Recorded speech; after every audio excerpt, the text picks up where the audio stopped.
Waheguru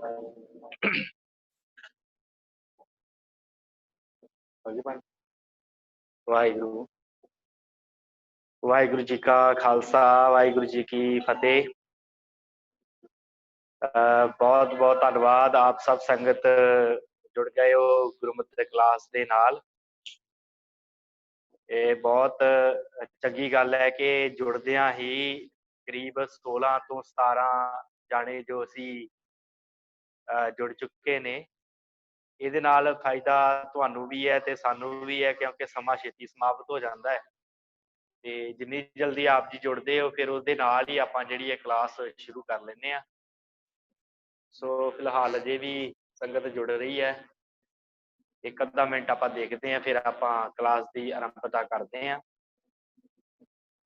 Satnam Waheguru Satnam Waheguru Satnam Waheguru Satnam Waheguru Satnam Waheguru Satnam Waheguru Satnam Waheguru Satnam Waheguru Satnam Waheguru Satnam Waheguru Satnam Waheguru Satnam Waheguru Satnam Waheguru Satnam Waheguru Satnam Waheguru Satnam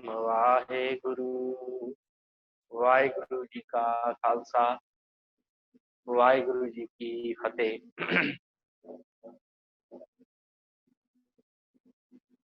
Waheguru ji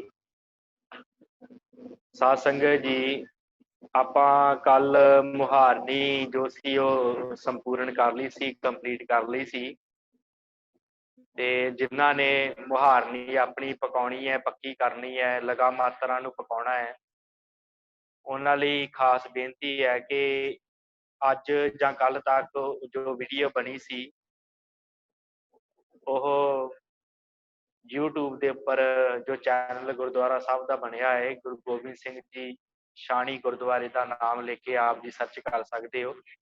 link ਤੁਹਾਨੂੰ ਜਿਹੜਾ ਆ ਉਹ ਭੇਜ ਦਿੱਤਾ ਜਾਵੇਗਾ ਤੇ ਉਹ ਅੱਜ ਜਾਂ ਕੱਲ ਤੱਕ ਉਹ ਵੀਡੀਓ ਪੈ ਜਾਵੇਗੀ ਤੇ ਆਪ ਜੀ ਆਪਣੀ ਮੁਹਾਰਨੀ ਨੂੰ ਉਸ ਵੀਡੀਓ ਨੂੰ ਦੁਬਾਰਾ ਸੁਣ ਕੇ ਪਕਾ ਸਕਦੇ ਹੋ।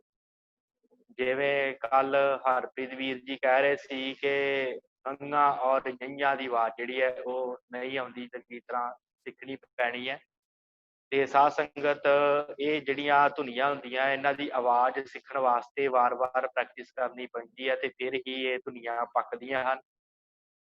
ਸੋ ਇਸ ਕਰਕੇ ਬੇਨਤੀ ਹੈ ਕਿ ਆਪ ਜੀ ਉਹ ਜੋ ਵੀਡੀਓ ਕੱਲ ਤੱਕ ਪੈ ਜਾਵੇਗੀ ਤੇ ਆਪ ਜੀ ਉਸ ਨੂੰ ਦੁਬਾਰਾ ਰਿਪੀਟ ਸੁਣ ਲੈਣਾ। ਉਹਦੇ ਨਾਲ ਸਿਹਾਰੀ ਬਿਹਾਰੀ ਔਂਕੜ ਦਲੈਂਕੜ ਇਹ ਸਾਰੀਆਂ ਆਵਾਜ਼ਾਂ ਆਪ ਜੀ ਨੂੰ ਹਰ ਅੱਖਰ ਦੇ ਉੱਤੇ ਜਿਹੜੀਆਂ ਪਈਆਂ ਹੋਈਆਂ ਉਹ ਪਤਾ ਲੱਗ ਜਾਣਗੀਆਂ।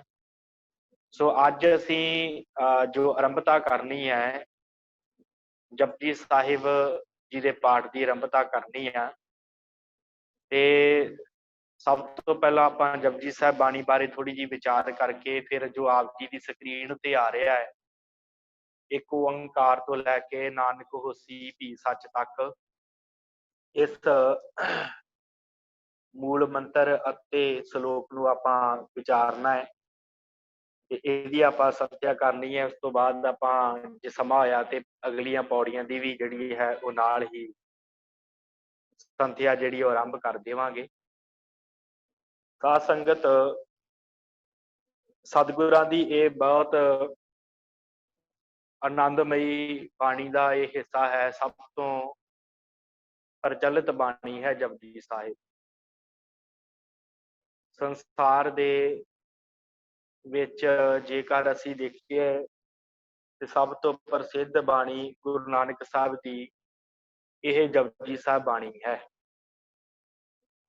ਮੰਨਿਆ ਜਾਂਦਾ ਹੈ ਕਿ ਇਹ ਬਾਣੀ ਜਿਹੜੀ ਹੈ ਗੁਰੂ ਨਾਨਕ ਸਾਹਿਬ ਜੀ ਨੇ ਸਿੱਧਾਂ ਦੇ ਨਾਲ ਵਿਚਾਰ ਚਰਚਾ ਕਰਨ ਸਮੇਂ ਜਿਹੜੀ ਸੀ ਆਰੰਭ ਕੀਤੀ ਸੀ, ਉੱਥੇ ਇਸ ਬਾਣੀ ਨੂੰ ਉਚਾਰਨ ਕੀਤਾ ਫਿਰ ਸਤਿਗੁਰਾਂ ਨੇ ਕਰਤਾਰਪੁਰ ਸਾਹਿਬ ਦੀ ਧਰਤੀ ਉੱਤੇ ਬੈਠ ਕੇ ਇਸ ਬਾਣੀ ਨੂੰ ਲੜੀਵਾਰ ਲਿਖਣਾ ਜਿਹੜਾ ਸੀ ਉਹ ਆਰੰਭ ਕੀਤਾ ਤੇ ਇਹਦੀ ਸਮਾਪਤੀ ਕੀਤੀ।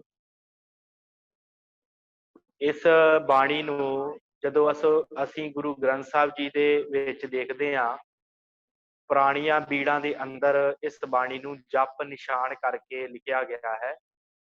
ਜਪ ਨਿਸ਼ਾਨ ਭਾਵ ਜਪਣ ਦੇ ਨਾਲ ਆਪਣਾ ਨਿਸ਼ਾਨਾ ਜਿਹੜਾ ਹੈ ਉਹ ਧਾਰਨ ਕਰਕੇ ਉਹਦੇ ਤੱਕ ਪੜਨਾ। ਜਪ ਨਿਸ਼ਾਨ ਕਰਕੇ ਜਿਹੜਾ ਹੈ ਇਸ ਬਾਣੀ ਨੂੰ ਪੁਰਾਣੀਆਂ ਬੀੜਾਂ ਦੇ ਅੰਦਰ ਜਿਹੜਾ ਦਰਜ ਕੀਤਾ ਗਿਆ। ਬਾਣੀ ਦਾ ਨਾਮ ਜਪ ਹੈ। ਸਤਿਕਾਰ ਵਜੋਂ ਅਸੀਂ ਇਸ ਬਾਣੀ ਦੇ ਨਾਲ ਜੀ ਸ਼ਬਦ ਲਾਉਂਦੇ ਹਾਂ। ਜਪ ਜੀ ਸਾਹਿਬ ਵਡਿਆਈ ਵਾਸਤੇ ਅਸੀਂ ਲਾਉਂਦੇ ਹਾਂ ਕਿ ਇਹ ਜਪਜੀ ਸਾਹਿਬ ਦੀ ਬਾਣੀ ਹੈ। ਗੁਰੂ ਗ੍ਰੰਥ ਸਾਹਿਬ ਜੀ ਦੇ ਆਰੰਭ ਵਿੱਚ ਇਸ ਬਾਣੀ ਨੂੰ ਦਰਜ ਕੀਤਾ ਗਿਆ ਹੈ। ਗੁਰੂ ਅਰਜਨ ਦੇਵ ਜੀ ਨੇ ਇਸ ਬਾਣੀ ਨੂੰ ਗੁਰੂ ਗ੍ਰੰਥ ਸਾਹਿਬ ਜੀ ਦੀ ਆਰੰਭਤਾ ਦੇ ਵਿੱਚ ਹੀ ਦਰਜ ਕੀਤਾ ਹੈ। 38 ਪੌੜੀਆਂ ਇਸ ਬਾਣੀ ਦੀਆਂ ਹਨ। 2 ਸ਼ਲੋਕ ਇਸ ਬਾਣੀ ਦੇ ਹਨ। ਸਭ ਤੋਂ ਪਹਿਲਾਂ ਜੋ ਆਪ ਜੀ ਆਪਣੀ ਸਕਰੀਨ ਤੇ ਦੇਖ ਰਹੇ ਹੋ, ਆਦਿ ਸੱਚ ਜੁਗਾਦ ਸੱਚ ਹੈ, ਭੀ ਸੱਚ ਨਾਨਕ ਹੋਸੀ ਭੀ ਸੱਚ। ਇੱਕ ਇਹ ਸ਼ਲੋਕ ਹੈ ਤੇ ਦੂਸਰਾ ਜੋ ਆਪਾਂ ਅਖੀਰ ਦੇ ਉੱਤੇ ਪੜ੍ਹਦੇ ਹਾਂ, ਪਵਨ ਗੁਰੂ ਪਾਣੀ ਪਿਤਾ ਮਾਤਾ ਧਰਤ ਮਹੱਤ। ਇਹ ਜਿਹੜੇ 2 ਸ਼ਲੋਕ ਆ ਇਸ ਜਪਜੀ ਸਾਹਿਬ ਦੀ ਬਾਣੀ ਦੇ ਅੰਦਰ ਸਤਿਗੁਰਾਂ ਨੇ ਦਰਜ ਕੀਤੇ ਹੈ। ਤੇ ਇਸ ਸ਼ਲੋਕ ਦੇ ਨਾਲ ਹੀ ਰਲਦਾ ਸ਼ਲੋਕ ਆਪ ਜੀ ਨੂੰ ਸੁਖਮਨੀ ਸਾਹਿਬ ਦੀ ਬਾਣੀ ਦੇ ਵਿੱਚ ਵੀ ਮਿਲ ਜਾਂਦਾ ਹੈ। ਲਿਖਿਆ ਹੈ, ਮਾਫ ਕਰਨਾ, ਗੁਰੂ ਅਰਜਨ ਦੇਵ ਜੀ ਨੇ ਥੋੜਾ ਜਿਹਾ ਫਰਕ ਰੱਖ ਕੇ, ਜਿਵੇਂ ਹੈ ਭੇ ਸੱਚ ਨਾਨਕ ਹੋਸੀ ਭੇ ਸੱਚ। ਤੇ ਉਹ ਜਦੋਂ ਅਸੀਂ ਸੁਖਮਨੀ ਸਾਹਿਬ ਦਾ ਜਾਪ ਕਰਦੇ ਹਾਂ ਨਾ, ਉਹ ਜਿਨ੍ਹਾਂ ਨੇ ਸੰਥਿਆ ਨਹੀਂ ਕੀਤੀ ਉਹ ਫਿਰ ਭੁਲੇਖੇ ਨਾਲ ਕੀ ਕਰਦੇ ਆ ਕਿ ਉੱਥੇ ਭੇ ਦੀ ਥਾਂ ਤੇ ਭੀ ਪੜ ਜਾਂਦੇ ਆ। ਮੈਂ ਇੱਕ ਜਗ੍ਹਾ ਦੇ ਉੱਤੇ ਸੁਖਮਨੀ ਸਾਹਿਬ ਦਾ ਪਾਠ ਕਰਨ ਲੱਗਾ ਗੁਰਦੁਆਰਾ ਸਾਹਿਬ ਦੇ ਵਿੱਚ। ਉਹ ਜਦੋਂ ਗੁਟਕਾ ਸਾਹਿਬ ਖੋਲਿਆ ਤੇ ਜਦੋਂ ਇੱਥੋਂ ਤੱਕ ਗੱਲ ਪਹੁੰਚੀ ਇਸ ਸ਼ਲੋਕ ਤੱਕ, ਤੇ ਮੈਂ ਦੇਖਿਆ ਕਿਸੇ ਨੇ ਗਲਤੀ ਨਾਲ ਉਹਨੇ ਸੰਥਿਆ ਨਹੀਂ ਕੀਤੀ ਹੋਏਗੀ ਤੇ ਉਹਨੇ ਸਿਹਾਰੀ ਜਿਹੜੀ ਲੱਗੀ ਸੀ ਉਹਨੂੰ ਕੱਟ ਕਰਕੇ ਤੇ ਉੱਥੇ ਬਿਹਾਰੀ ਬਣਾ ਦਿੱਤਾ। ਭਾਵ ਸੰਥਿਆ ਨਾ ਕੀਤੀ ਹੋਣ ਦਾ ਜਿਹੜਾ ਆ ਨਾ, ਉਹ ਇਹ ਆਪਾਂ ਨੂੰ ਮਿਲਦਾ ਹੈ ਕਿ ਅਸੀਂ ਭੁਲੇਖੇ ਦੇ ਨਾਲ ਕਈ ਜਗ੍ਹਾ ਗਲਤੀ ਕਰ ਜਾਂਦੇ। ਸੋ ਇਸੇ ਤਰ੍ਹਾਂ ਦੂਸਰਾ ਸ਼ਲੋਕ ਹੈ ਇਸੇ ਬਾਣੀ ਦੇ ਵਿੱਚ ਜੋ ਆਪਾਂ ਅਖੀਰ ਦੇ ਉੱਤੇ ਪੜਾਂਗੇ, ਜੋ ਸਤਿਗੁਰੂ ਗੁਰੂ ਨਾਨਕ ਸਾਹਿਬ ਨੇ ਲਿਖਿਆ ਹੈ, ਪਵਨ ਗੁਰੂ ਪਾਣੀ ਪਿਤਾ। ਇੱਕ ਸ਼ਲੋਕ ਇਹੋ ਹੀ ਸ਼ਲੋਕ ਥੋੜੇ ਜਿਹੇ ਬਦਲਵੇਂ ਰੂਪ ਦੇ ਵਿੱਚ ਗੁਰੂ ਅੰਗਦ ਦੇਵ ਜੀ ਨੇ ਮਾਝ ਕੀ ਵਾਰ ਦੇ ਵਿੱਚ ਜਿਹੜਾ ਦਰਜ ਕੀਤਾ ਹੈ। ਉਸ ਜਗ੍ਹਾ ਦੇ ਉੱਤੇ ਸਤਿਗੁਰਾਂ ਨੇ ਪੌਣ ਗੁਰੂ ਪਾਣੀ ਪਿਤਾ, ਪਵਨ ਦੀ ਜਗ੍ਹਾ ਤੇ ਪੌਣ ਗੁਰੂ ਸ਼ਬਦ ਵਰਤਿਆ। ਤੇ ਅਖੀਰਲੀ ਪੰਕਤੀ ਆਪਾਂ ਪੜ੍ਹਦੇ ਹਾਂ ਕੀਤੀ ਛੁੱਟੀ ਨਾਲ, ਤੇ ਉੱਥੇ ਸਤਿਗੁਰੂ ਗੁਰੂ ਅੰਗਦ ਦੇਵ ਜੀ ਨੇ ਹੋਰ ਕੀਤੀ ਛੁੱਟੀ ਨਾਲ ਜਿਹੜਾ ਹੈ ਉਹ ਸ਼ਬਦ ਉੱਥੇ ਲਿਖਿਆ ਹੋਇਆ ਹੈ। ਕਹਿਣ ਤੋਂ ਭਾਵ ਕਿ ਸਤਿਗੁਰੂ ਗੁਰੂ ਅੰਗਦ ਦੇਵ ਜੀ ਨੇ ਗੁਰੂ ਨਾਨਕ ਸਾਹਿਬ ਜੀ ਦਾ ਇਹੋ ਸ਼ਲੋਕ ਜਿਹੜਾ ਹੈ ਇਹਦੀ ਵਿਆਖਿਆ ਕਰਨੀ ਕੀਤੀ ਹੈ।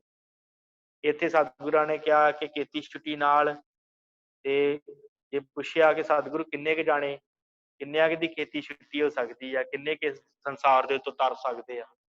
ਸਤਿਗੁਰਾਂ ਨੇ ਕਿਹਾ ਹੋਰ ਜਿੰਨੇ ਵੀ ਉਸ ਮਨੁੱਖ ਦੇ ਨਾਲ ਜਿਹੜਾ ਤਰਿਆ ਹੋਇਆ ਹੈ, ਜੇ ਉਹਦੇ ਨਾਲ ਰਲ ਕੇ ਸਿਮਰਨ ਭਗਤ ਭਜਨ ਬੰਦਗੀ ਕਰ ਲੈਣ ਤੇ ਉਹਦਾ ਵੀ ਪਾਰ ਉਤਾਰਾ, ਹੋਰ ਜਿੰਨੇ ਮਰਜ਼ੀ ਹੋਣ, ਕੋਈ ਗਿਣਤੀ ਨਹੀਂ ਹੈ।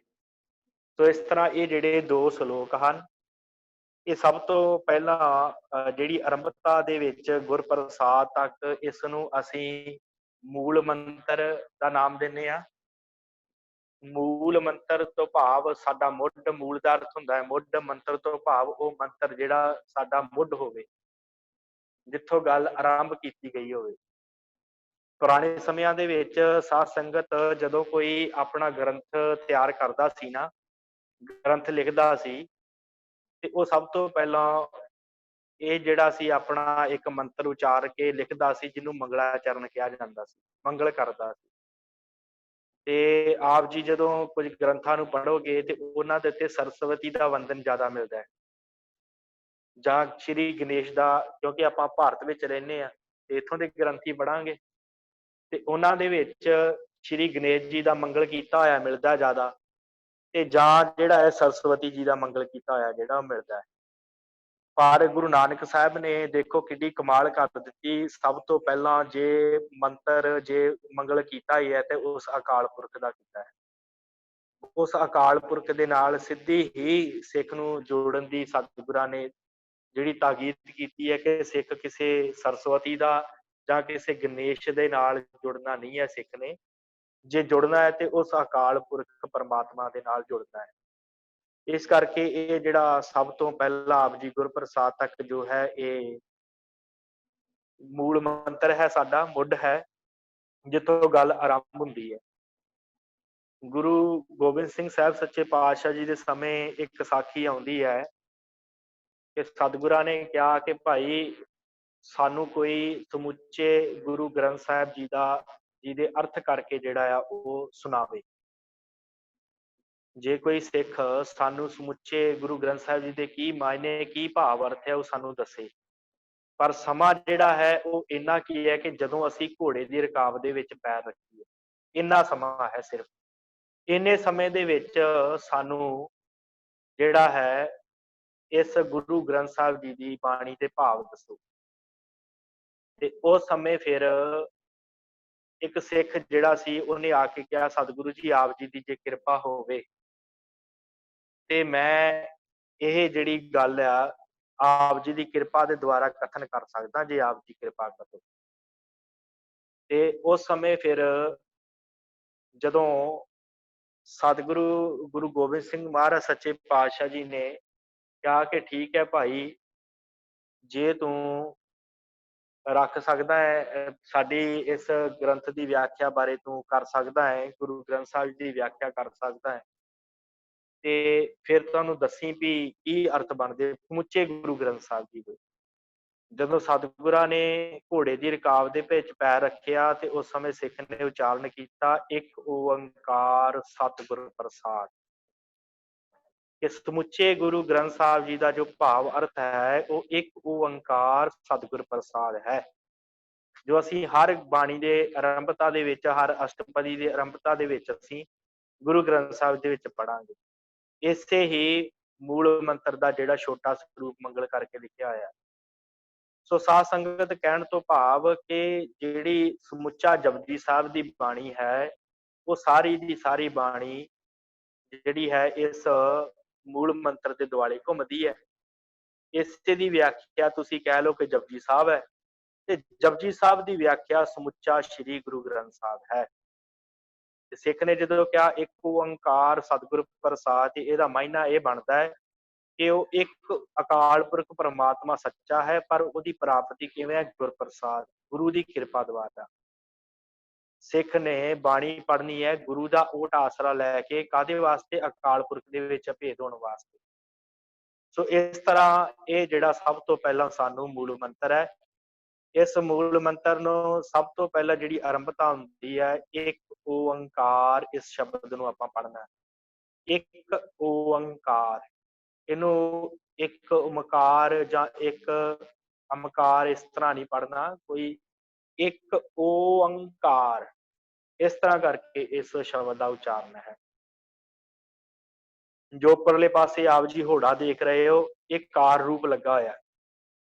ਅੱਜ ਹੀ ਮੈਂ ਇੱਕ ਪੋਸਟ ਪੜ੍ਹ ਰਿਹਾ ਸੀ, ਫੇਸਬੁੱਕ ਤੇ ਆਈ, ਉਹ ਕਹਿੰਦਾ ਇੱਕ ਤੇ ਊੜਾ ਲਿਖਿਆ ਹੋਇਆ, ਇੱਕ ਓ ਲਿਖਿਆ ਹੋਇਆ, ਤੇ ਸਿੱਖ ਐਵੇਂ ਭੁਲੇਖੇ ਦੇ ਨਾਲ ਓੰਕਾਰ ਪੜ੍ਹੀ ਜਾਂਦੇ ਆ। ਅੰਕਾਰ ਕਿੱਥੋਂ ਆ ਗਿਆ? ਤੇ ਸਾਧ ਸੰਗਤ ਇਸ ਚੀਜ਼ ਦੀ ਪ੍ਰੋੜਤਾ ਵੀ ਗੁਰਬਾਣੀ ਹੀ ਕਰਦੀ ਹੈ। ਜਦੋਂ ਅਸੀਂ ਦੱਖਣੀ ਓੰਕਾਰ ਪੜ੍ਹਦੇ ਹਾਂ ਨਾ, ਉੱਤੇ ਸਤਿਗੁਰਾਂ ਨੇ ਉਸ ਹੈਡਿੰਗ ਨੂੰ ਹੀ ਓੰਕਾਰ ਕਰਕੇ ਦਿੱਤਾ ਹੈ। ਫਿਰ ਸਤਿਗੁਰਾਂ ਨੇ ਅੱਗੇ ਉਚਾਰਨ ਜਦੋਂ ਕੀਤਾ ਨਾ ਬਾਣੀ ਦਾ, ਉਸੇ ਓੰਕਾਰ ਬਾਣੀ ਦਾ, ਉਸ ਬਾਣੀ ਦੀ ਆਰੰਭਤਾ ਸਤਿਗੁਰਾਂ ਨੇ ਇਸੇ ਤਰ੍ਹਾਂ ਹੀ ਕੀਤੀ ਹੈ। ਦੱਖਣੀ ਓੰਕਾਰ ਜਦੋਂ ਆਰੰਭ ਹੁੰਦਾ ਹੈ, ਓੰਕਾਰ ਬ੍ਰਹਮਾ ਉਤਪਾਤ, ਓੰਕਾਰ ਕੀਆ ਜਿਨ ਚਿਤ, ਓੰਕਾਰ ਸੈਲ ਜੁਗ ਭਏ, ਓੰਕਾਰ ਵੇਦ ਨਿਰਮਏ, ਹਨਾ। ਇਸ ਕਰਕੇ ਇਸ ਗੱਲ ਦੀ ਪ੍ਰੋੜਤਾ ਉਸ ਗੱਲ ਤੋਂ ਹੁੰਦੀ ਹੈ, ਉਸ ਦੱਖਣੀ ਰਾਗ ਰਾਮਕਲੀ ਦੱਖਣੀ ਹੈ, ਓੰਕਾਰ ਬਾਣੀ ਤੋਂ ਸਾਨੂੰ ਇਹ ਪਤਾ ਲੱਗਦਾ ਹੈ कि इस शब्द नूं जिहड़ा आ सतगुरां ने ओंकार रूप करके बोलण वास्ते सानूं ताकीद कीती है। एक ओंकार इस शब्द नूं पढ़ना है जी। फिर सतनाम करता पुरख निरभौ निरवैर अकाल मूरत। इनू मूरत नहीं पढ़ना, मूरत पढ़ना। मूरत मूरत हुंदा जिवें आपां किसी चीज़ दा मूरत कढवाउने आ ना, जिवें साडे सिक्खां दे विच नहीं आपां वैसे कह दिंदे आ कि असीं दुकान दा मूरत कीता जां असीं अपने घर दा मूरत कीता। चलो आपां ओट आसरा गुरु साहब दा लैने आ ते पंडित जिहनूं मूरत कढदे आ ना ਉਹਨੂੰ मूरत ਕਿਹਾ ਜਾਂਦਾ। ਮਹੂਰਤ ਤੋਂ ਫਿਰ ਆਪਾਂ ਪੰਜਾਬੀ ਦੇ ਵਿੱਚ ਲਿਆ ਕੇ ਇਹਨੂੰ ਮੂਰਤ ਕਰਤਾ। ਇਸ ਕਰਕੇ ਇਸ ਸ਼ਬਦ ਦਾ ਅਰਥ ਜਿਹੜਾ ਮੂਰਤ ਤੋਂ ਭਾਵ ਸੂਰਤ, ਦਿੱਖ, ਚਿੱਤਰ ਜਿਹਨੂੰ ਆਪਾਂ ਕਹਿ ਦਿੰਦੇ ਆ ਕਿ ਉਸ ਪਰਮਾਤਮਾ ਦੀ ਜਿਹੜੀ ਮੂਰਤ ਹੈ ਉਹ ਕਿਵੇਂ ਦੀ, ਉਹ ਅਕਾਲ ਹੈ, ਕਾਲ ਤੋਂ ਰਹਿਤ ਹੈ। ਕਿਉਂਕਿ ਸੰਸਾਰ ਦੀ ਹਰ ਜਿਹੜੀ ਚੀਜ਼ ਹੈ ਉਹ ਕਾਲ ਦੇ ਵਿੱਚ ਆਉਂਦੀ ਹੈ। ਜਿਵੇਂ ਸਾਡੀਆਂ ਸੂਰਤਾਂ ਦਿਨੋਂ ਦਿਨ ਅਸੀਂ ਬਜ਼ੁਰਗੀ ਵੱਲ ਜਾ ਰਹੇ ਹਾਂ ਤੇ ਇੱਕ ਦਿਨ ਅਸੀਂ ਖਤਮ ਹੋ ਜਾਣਾ। ਸਾਡੀ ਮੂਰਤ ਕਾਲ ਵਿੱਚ ਹੈ, ਪਰ ਉਸ ਅਕਾਲ ਪੁਰਖ ਦੀ ਮੂਰਤ ਕਿਵੇਂ ਦੀ ਆ ਉਹ ਸਮੇਂ ਦੇ ਅਧੀਨ ਨਹੀਂ ਹੈ, ਉਹ ਕਦੀ ਖਤਮ ਹੋਣ ਵਾਲੀ ਨਹੀਂ। ਇਸ ਕਰਕੇ ਸ਼ਬਦ ਨੂੰ ਮੂਰਤ ਪੜ੍ਹਨਾ ਹੈ। ਫਿਰ ਆਜੂਨੀ, ਇੱਥੇ ਕਈ ਵਾਰੀ ਆਜੂਨੀ ਪੜ੍ਹ ਜਾਂਦੇ ਆ ਕੁਝ, ਇੱਥੇ ਧਿਆਨ ਦੇਣਾ ਕਿ ਇਹਨੂੰ ਆਜੂਨੀ ਪੜ੍ਹਨਾ ਹੈ, ਆਜੂਨੀ।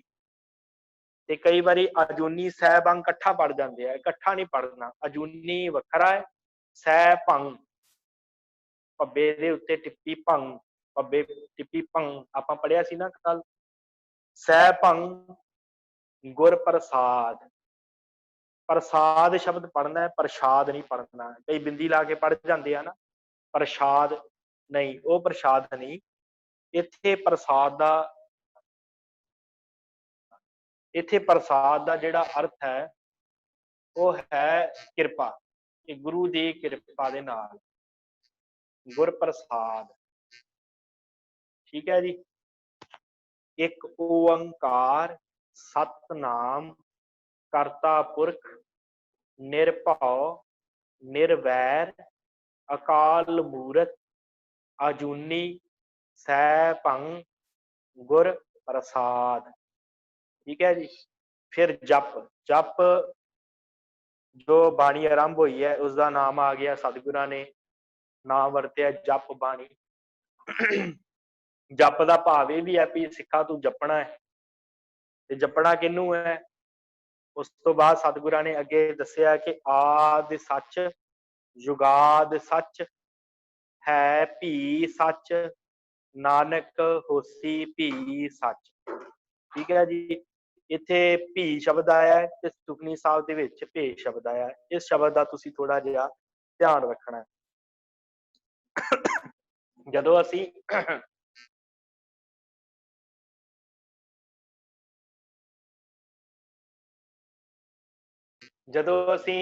ਸੁਖਨੀ ਸਾਹਿਬ ਦੇ ਵਿੱਚ ਪੜ੍ਹਨਾ ਹੈ ਉਦੋਂ ਭੇ ਸੱਚ ਪੜ੍ਹਨਾ ਹੈ, ਤੇ ਜਦੋਂ ਅਸੀਂ ਇੱਥੇ ਪੜ੍ਹਨਾ ਹੈ ਉਦੋਂ ਭੀ ਸੱਚ ਪੜ੍ਹਨਾ ਹੈ। ਇਹ ਜਿਹੜਾ ਸੀ ਪਹਿਲਾ ਮੂਲ ਮੰਤਰ। ਫਿਰ ਉਸ ਤੋਂ ਬਾਅਦ ਜੋ ਸਤਿਗੁਰਾਂ ਨੇ ਪਹਿਲਾ ਸ਼ਲੋਕ ਦਰਜ ਕੀਤਾ ਹੈ ਉਹ ਅਸੀਂ ਵਿਚਾਰਿਆ ਜੀ। ਫਿਰ ਉਸ ਤੋਂ ਬਾਅਦ ਅੱਗੇ ਆ ਜਾਓ ਆਪ ਜੀ। ਪਹਿਲੀ ਪੌੜੀ ਦੀ ਆਰੰਭਤਾ ਹੁੰਦੀ ਹੈ, ਸੋਚੈ ਸੋਚ ਨਾ ਹੋਵਈ ਜੇ ਸੋਚੀ ਲੱਖ ਵਾਰ। ਸੋਚੈ ਭਾਵ ਸੁਚਮਤਾ, ਸ਼ੌਚਾਲਿਆ ਤੋਂ ਇਹ ਸ਼ਬਦ ਜਿਹੜਾ ਬਣਿਆ ਸੋਚੈ ਸੋਚ ਨਾ ਹੋਵਈ ਜੇ ਸੋਚੀ ਲੱਖ ਵਾਰ। ਤੇ ਲੱਖਾਂ ਵਾਰੀ ਤੂੰ ਆਪਣੇ ਆਪ ਨੂੰ ਸੁੱਚਾ ਕਰ ਲਾ, ਇਸ਼ਨਾਨ ਕਰ ਲਾ, ਪਰ ਇਹਨੂੰ ਸੋਚਿਆ ਨਹੀਂ ਪੜ੍ਹਨਾ। ਸੋਚਣ ਤੋਂ ਅਰਥ ਨਹੀਂ ਇਹਦਾ ਲੈਣਾ। ਸੋਚਿਆ ਭਾਵ ਸੁਚਮਤਾ, ਜਿੰਨੀ ਮਰਜ਼ੀ ਸੁਚਮਤਾ ਰੱਖ ਲਈ ਜਾਵੇ, ਭਾਵ ਜਿੰਨਾ ਮਰਜ਼ੀ ਨਹਾ ਲਿਆ ਜਾਵੇ, ਜੋ ਮਰਜ਼ੀ ਕੀਤਾ ਜਾਵੇ, ਪਰ ਉਹਦੇ ਨਾਲ ਸੁਚਮਤਾ ਨਹੀਂ ਹੁੰਦੀ। ਮਨ ਦੀ ਸੁਚਮਤਾ ਨਹੀਂ ਹੁੰਦੀ, ਸਰੀਰ ਦੀ ਸੁਚਮਤਾ ਹੋ ਜਾਂਦੀ ਹੈ। ਗੱਲ ਮਨ ਦੀ ਸਤਿਗੁਰਾਂ ਨੇ ਕੀਤੀ ਹੈ।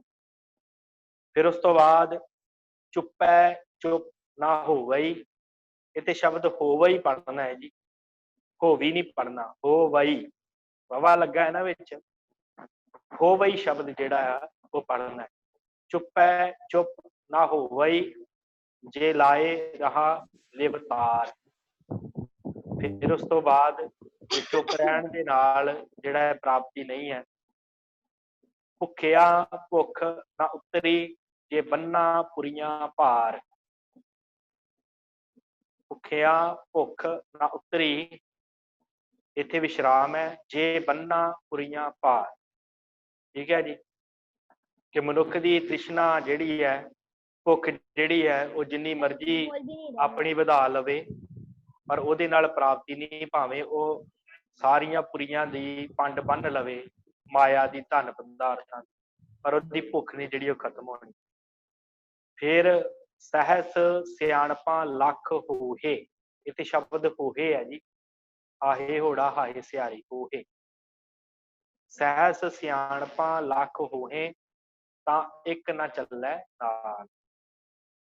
ਇੱਕ ਵੀ ਸਿਆਣਪ ਦੇ ਗੱਲ ਦੇ ਨਾਲ, ਸਿਆਣਪ ਵਰਤਨ ਦੇ ਨਾਲ, ਭਾਵੇਂ ਬੰਦਾ ਜਿੰਨਾ ਮਰਜ਼ੀ ਚਤਰ ਚਲਾਕ ਹੋਵੇ, ਸਿਆਣਪ ਜਿੰਨੀ ਮਰਜ਼ੀ ਰੱਖਦਾ ਹੋਵੇ, ਪਰ ਉਹਦੀ ਇੱਕ ਵੀ ਸਿਆਣਪ ਪਰਮਾਤਮਾ ਦੇ ਦਰ ਤੇ ਜਿਹੜੀ ਹੈ ਉਹਨੂੰ ਲੈ ਕੇ ਨਹੀਂ ਜਾ ਸਕਦੀ। ਭਾਵ ਆਪਣੀ ਮੱਤ ਵਰਤ ਕੇ ਗੁਰੂ ਨੂੰ ਪ੍ਰਾਪਤ ਨਹੀਂ ਕੀਤਾ ਜਾ ਸਕਦਾ। ਇਹ ਚਾਰ ਗੱਲਾਂ ਕਹੀਆਂ। ਪਹਿਲੀ ਸੁਚਮਤਾ ਦੇ ਨਾਲ ਪ੍ਰਾਪਤੀ ਨਹੀਂ ਹੈ। ਦੂਸਰੀ ਗੱਲ ਮੈਂ ਭਾਵਾਰਥੀ ਕਰਾਂਗਾ, ਅੱਖਰੀ ਅਰਥ ਆਪ ਜੀ ਦੇਖ ਰਹੇ ਹੋ। ਚੁੱਪ ਰਹਿਣ ਦੇ ਨਾਲ ਵੀ ਪ੍ਰਾਪਤੀ ਨਹੀਂ ਹੈ, ਤੇ ਆਪਣੀ ਤ੍ਰਿਸ਼ਨਾ ਵਧਾਉਣ ਦੇ ਨਾਲ, ਧਨ ਪਦਾਰਥ ਇਕੱਠਾ ਕਰਨ ਦੇ ਨਾਲ ਪ੍ਰਾਪਤੀ ਨਹੀਂ ਹੈ, ਤੇ ਫਿਰ ਸਿਆਣਪਾਂ ਦੇ ਨਾਲ, ਚਤਰਾਈਆਂ ਦੇ ਨਾਲ ਪ੍ਰਾਪਤੀ ਨਹੀਂ ਹੈ। ਤੇ ਸਤਿਗੁਰੂ ਸਾਹਿਬ ਜੀ ਅਗਲੀ ਪੰਕਤੀ ਕਹਿੰਦੇ ਆ, ਇੱਕ ਸਵਾਲ ਹੈ ਅੱਗੇ, ਕਿਵ ਸਚਿਆਰਾ ਹੋਈ ਹੈ। ਕਿਵ ਤੋਂ ਭਾਵ ਕਿਵੇਂ ਸਚਿਆਰਾ ਹੋਈ ਹੈ, ਕਿਵੇਂ ਸਚਿਆਰਾ ਬਣਿਆ ਜਾਵੇ। ਕਿਵ ਕੂੜੈ ਟੁੱਟੈ ਪਾਲ। ਪਾਲ ਦਾ ਅਰਥ ਹੁੰਦਾ ਹੈ ਜੀ ਕੰਧ। ਕੂੜੈ ਦਾ ਅਰਥ ਕਿ ਕੂੜ ਦੀ ਕੰਧ, ਜਿਹੜੀ ਅਗਿਆਨਤਾ ਦੀ ਕੰਧ ਸਾਡੇ ਤੇ ਪਰਮਾਤਮਾ ਦੇ ਵਿੱਚ ਹੈ, ਉਹ ਕਿਵੇਂ ਖਤਮ ਹੋਵੇ ਤੇ ਕਿਵੇਂ ਅਸੀਂ ਸਚਿਆਰੇ ਹੋ ਸਕੀਏ। ਦੋ ਸਵਾਲ ਹੈ। ਪਹਿਲਾ, ਸਚਿਆਰਾ ਕਿਵੇਂ ਬਣਿਆ ਜਾਵੇ। ਦੂਸਰਾ, ਜਿਹੜੀ ਸਾਡੇ ਤੇ ਪਰਮਾਤਮਾ ਦੇ ਵਿਚਲੀ ਜਿਹੜੀ ਕੰਧ ਹੈ, ਜੋ ਸਾਡਾ ਤੇ ਪਰਮਾਤਮਾ ਦੇ ਆਪਸ ਚ ਵਖਰੇਵਾਂ, ਜਿਹੜਾ ਅਸੀਂ ਕਹਿੰਦੇ ਆ ਕਿ ਮੈਂ ਵੱਖਰਾ ਤੇ ਪਰਮਾਤਮਾ ਵੱਖਰਾ ਹੈ, ਉਹ ਜਿਹੜੀ ਕੰਧ ਹੈ ਉਹ ਕਿਵੇਂ ਖਤਮ ਹੋਵੇ। ਤੇ ਫਿਰ ਉਸ ਤੋਂ ਬਾਅਦ ਅਖੀਰਲੀ ਪੰਕਤੀ ਹੈ, ਹੁਕਮ ਰਜ਼ਾਈ ਚੱਲਣਾ ਨਾਨਕ ਲਿਖਿਆ ਨਾਮ। ਹੁਕਮ ਰਜ਼ਾਈ ਚੱਲਣਾ ਨਾਨਕ ਲਿਖਿਆ ਨਾਮ। ਉਸ ਪਰਮਾਤਮਾ ਦੇ ਹੁਕਮ ਦੇ ਵਿੱਚ ਚੱਲਣ ਦੇ ਨਾਲ ਹੀ ਮਨੁੱਖ ਜਿਹੜਾ ਸਚਿਆਰਾ ਹੋ ਸਕਦਾ ਹੈ, ਤੇ ਉਹਦੀ ਜਿਹੜੀ ਕੂੜ ਦੀ ਕੰਧ ਹੈ ਉਹ ਖਤਮ ਹੋ ਸਕਦੀ ਹੈ, ਤੇ ਉਹਦਾ ਮਿਲਾਪ ਪਰਮਾਤਮਾ ਨਾਲ ਹੋ ਸਕਦਾ ਹੈ।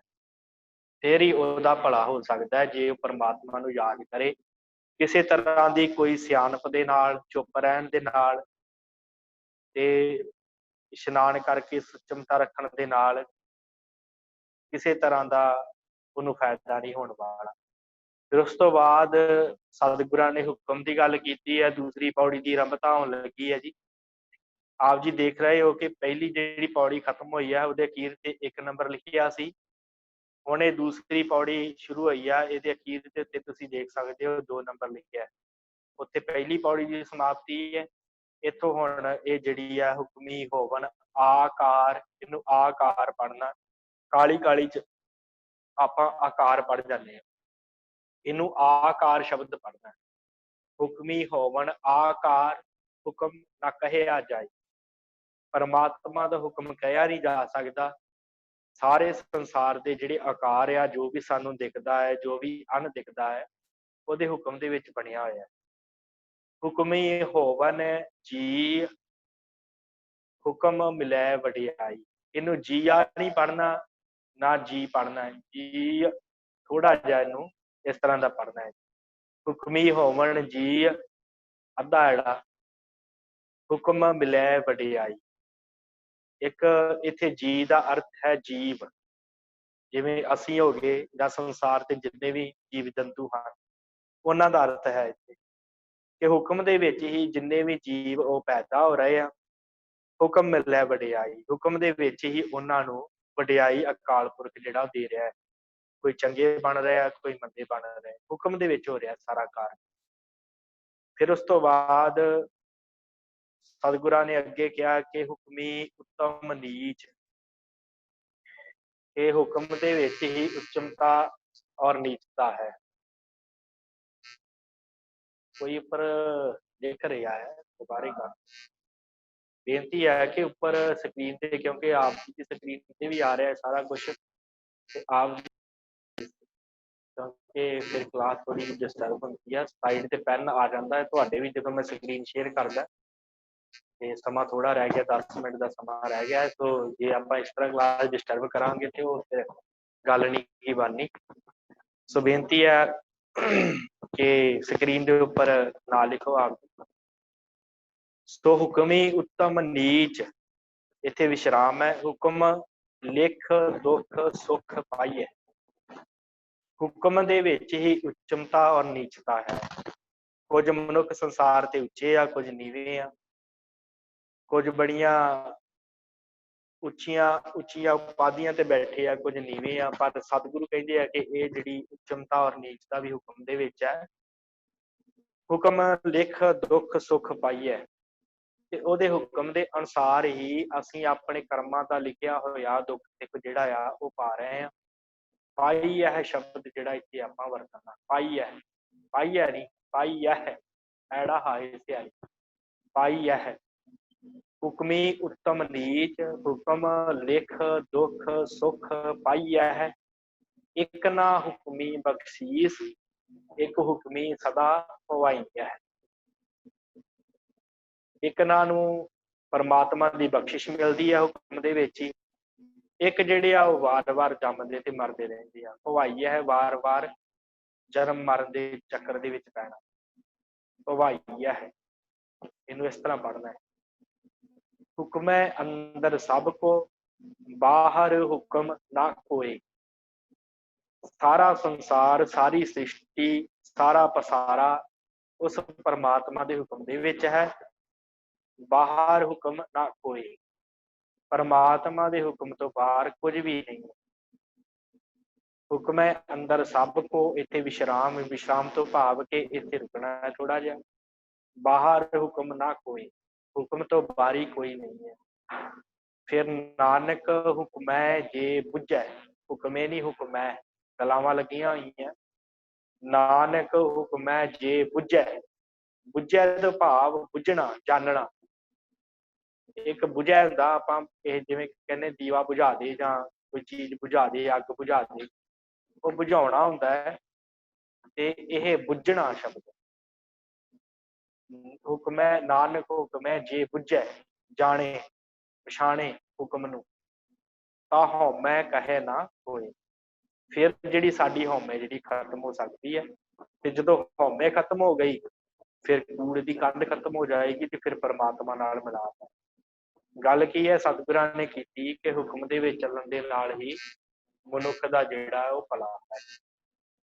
ਹੁਕਮ ਜਿਹੜਾ ਹੈ ਉਹ ਸਦੀਵੀ ਹੈ। ਸਤਿਗੁਰਾਂ ਨੇ ਕਿਹਾ ਹੁਕਮ ਨਾ ਕਹਿਆ ਜਾਏ, ਗੱਲ ਹੀ ਮੁਕਾ ਦਿੱਤੀ ਸਤਿਗੁਰਾਂ ਨੇ ਕਿ ਹੁਕਮ ਨਹੀਂ ਕਿਹਾ ਜਾ ਸਕਦਾ। ਇਹ ਲੋਕੀ ਆਪਾਂ ਆਪਸ ਵਿੱਚ ਲੜਦੇ ਰਹਿੰਦੇ ਆ ਕਿ ਮੈਂ ਬਾਣੀ ਕਿਉਂ ਪੜ੍ਹਾਂ ਜਦੋਂ ਪਰਮਾਤਮਾ ਦਾ ਹੁਕਮ ਹੀ ਨਹੀਂ ਹੈ, ਹਨਾ। ਇਸ ਤਰ੍ਹਾਂ ਦੀਆਂ ਗੱਲਾਂ ਅਸੀਂ ਕਰਦੇ ਹਾਂ। ਤੇ ਸਾਨੂੰ ਜਦੋਂ ਸਤਿਗੁਰਾਂ ਨੇ ਕਹਿ ਦਿੱਤਾ ਕਿ ਹੁਕਮ ਨਾ ਕਹਿਆ ਜਾਈ, ਤੇ ਇਸ ਗੱਲਾਂ ਦੇ ਉੱਤੇ ਲੜਨਾ ਨਹੀਂ ਚਾਹੀਦਾ, ਸਗੋਂ ਇਹ ਅਰਦਾਸ ਕਰਨੀ ਚਾਹੀਦੀ ਹੈ ਕਿ ਸਤਿਗੁਰੂ ਆਪ ਜੀ ਦਾ ਬੜਾ ਸ਼ੁਕਰਾਨਾ ਕਿ ਆਪ ਜੀ ਨੇ ਬੜੀ ਕਿਰਪਾ ਕੀਤੀ ਹੈ, ਬਾਣੀ ਦੇ ਨਾਲ ਜੋੜਿਆ ਹੈ, ਬੰਦਗੀ ਦੇ ਨਾਲ ਜੋੜਿਆ।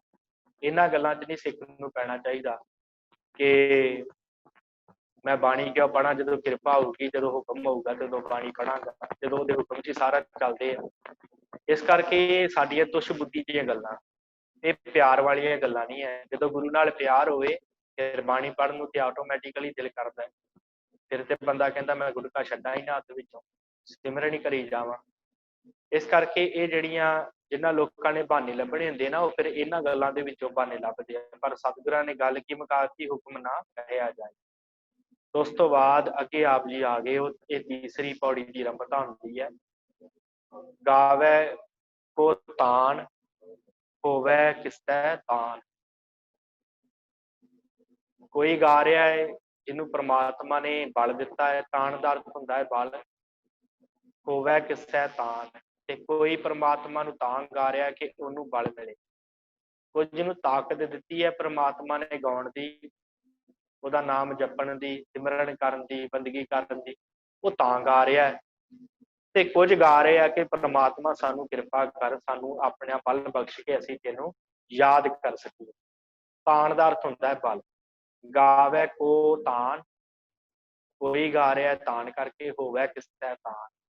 गावै को दात जाने निशान, कुछ ओदियां दातां जिहड़ियां दित्तियां होईयां उन्हां नूं परमात्मा दा निशान समझ के ਉਹਨੂੰ ਗਾ ਰਿਹਾ है कि परमात्मा तू बड़ा कुछ मैनू दिता है।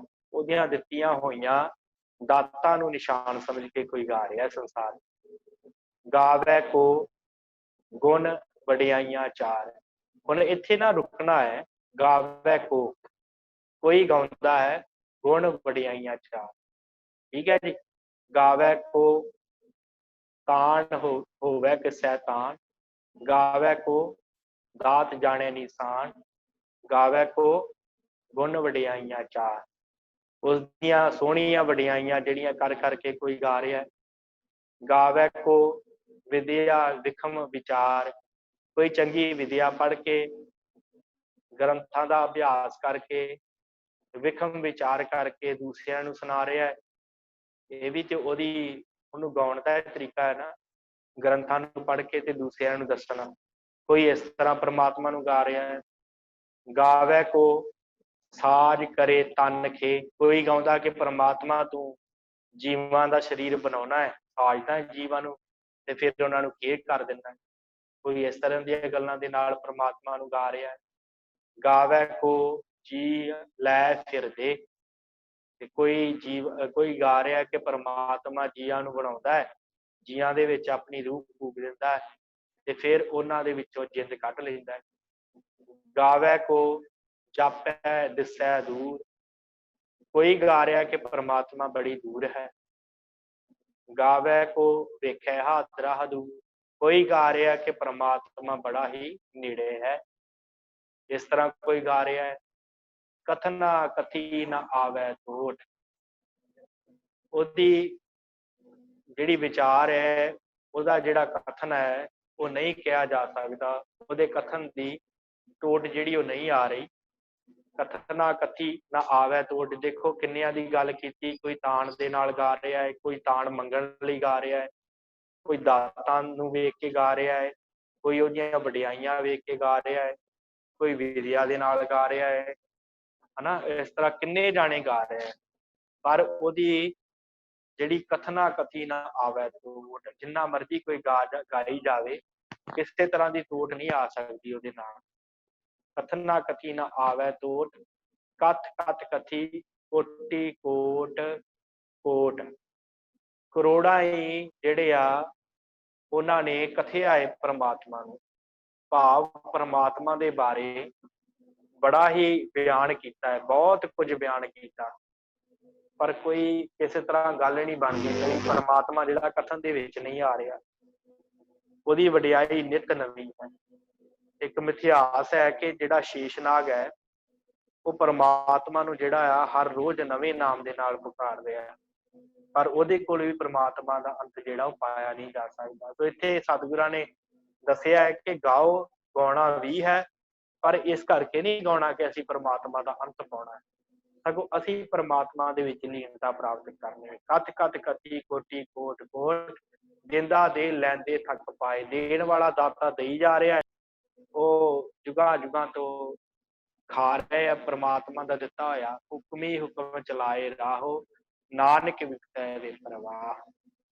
ਰਾਹ ਵਾਹ ਬੇਪਰਵਾਹ, ਔਂਕੜ ਨੂੰ ਭੋਲੇ ਜਿਹੇ ਬੋਲਣਾ ਹੈ। ਹੁਕਮੀ ਹੁਕਮ ਚਲਾਏ ਰਾਹ, परमात्मा ਜਿਹੜਾ ਹੈ ਆਪਣਾ ਹੁਕਮ ਸਦੀਵੀ ਤੌਰ ਤੇ ਚਲਾ ਰਿਹਾ ਹੈ। ਨਾਨਕ ਵਿਗਸੈ ਬੇਪਰਵਾਹ, ਉਹ ਬੇਪਰਵਾਹ ਹੋ ਕੇ ਸੰਸਾਰ ਤੇ ਜਿਹੜਾ ਉਹ ਵਿਗਸ ਰਿਹਾ। ਇੱਥੋਂ ਤੱਕ ਆਪਣੀਆਂ ਜਿਹੜੀਆਂ 3 ਪੌੜੀਆਂ ਹੋ ਚੁੱਕੀਆਂ ਸਾਧ ਸੰਗਤ। ਸੋ ਆਪਾਂ ਕੱਲ ਨੂੰ ਜਿਹੜੀ ਚੌਥੀ ਪੌੜੀ ਦੀ ਆਰੰਭਤਾ ਕਰਾਂਗੇ। ਸਮੇਂ ਦੀ ਸਮਾਪਤੀ ਹੈ। ਹੋਈਆਂ ਭੁੱਲਾਂ ਚੁੱਕਾਂ ਦੀ ਖਿਮਾ। ਬੁਲਾਓ ਫਤਿਹ ਜੀ। ਵਾਹਿਗੁਰੂ ਜੀ ਕਾ ਖਾਲਸਾ, ਵਾਹਿਗੁਰੂ ਜੀ ਕੀ ਫਤਿਹ।